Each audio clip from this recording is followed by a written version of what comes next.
ನೋಡಿ, ಬೆಂಗಳೂರಲ್ಲಿ ಕುಡಿಯೋ ನೀರಿನ ವಿಚಾರಕ್ಕೆ ಕೊಲೆಯಾಗಿದೆ. ಈಗ RMC ಯಾರ್ಡ್ನ ಫ್ಯಾಕ್ಟರಿಯೊಂದರ ಬಳಿ ಆದಂಥ ಘಟನೆ ಇದು. ಆಂಧ್ರ ಮೂಲದ ಬರ್ಕತ್ ಕೊಲೆಯಾದಂಥ ದುರ್ದೈವಿ. ಬರ್ಕತ್ನನ್ನ ಕೊಲ್ಲಲಾಗಿದೆ.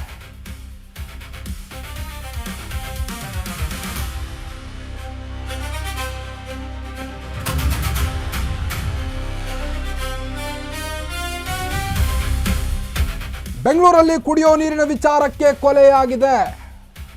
RMC ಯಾರ್ಡ್ನ ಫ್ಯಾಕ್ಟರಿಯೊಂದರ ಬಳಿ ನಡೆದಂಥ ಘಟನೆ ಇದಾಗಿದ್ದು, ಆಂಧ್ರ ಮೂಲದ ಬರ್ಕತ್ ಕೊಲೆಯಾದಂಥ ದುರ್ದೈವಿಯಾಗಿದ್ದಾರೆ.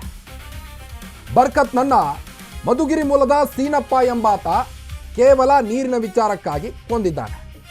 ಲಾರಿ ಕ್ಲೀನರ್ ಆಗಿ ಕೆಲಸ ಮಾಡ್ತಿದ್ದ ಸೀನಪ್ಪ ಮತ್ತು ಬರ್ಕತ್ ಮಧ್ಯಾಹ್ನ ಊಟದ ಬಳಿಕ ಬರ್ಕತ್ ಬಳಿ ನೀರು ಕೇಳಿದಂತೆ ಸೀನಪ್ಪ. ಈ ವೇಳೆ ಬರ್ಕತ್ ನೀರು ಕೊಡಲ್ಲ ಅಂತ ಅಂದಿದ್ದಕ್ಕೆ ಚಾಕುವಿನಿಂದ ಸೀನಪ್ಪ ಬರ್ಕತ್ನ ಕೊಲೆ ಮಾಡಿದ್ದಾರೆ. ಬರ್ಕತ್ ನೀರು ಕೊಡಲ್ಲ ಎಂದಿದ್ದಕ್ಕೆ ಚಾಕುವಿನಿಂದ ಇರಿದು ಕೊಲೆ ಮಾಡಲಾಗಿದೆ.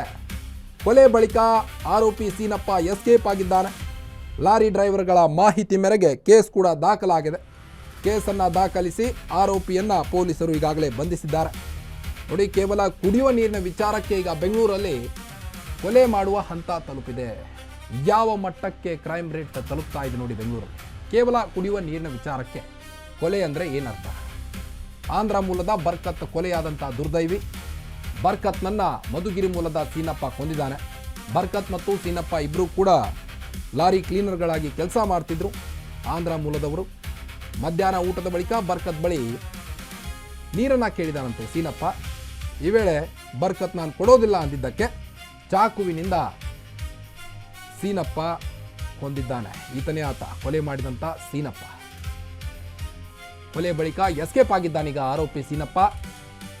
ಈಗಾಗಲೇ ಕೇಸನ್ನು ದಾಖಲಿಸಿ ಆರೋಪಿಯನ್ನ ಹುಡುಕ್ಲಿಕ್ಕೆ ಈಗಾಗಲೇ ಪೊಲೀಸರು ಕೂಡ ಬೆನ್ನತ್ತಿದ್ದಾರೆ. ಲಾರಿ ಡ್ರೈವರ್ಗಳ ಮಾಹಿತಿ ಮೇರೆಗೆ ಕೇಸ್ ಕೂಡ ದಾಖಲಾಗಿದೆ.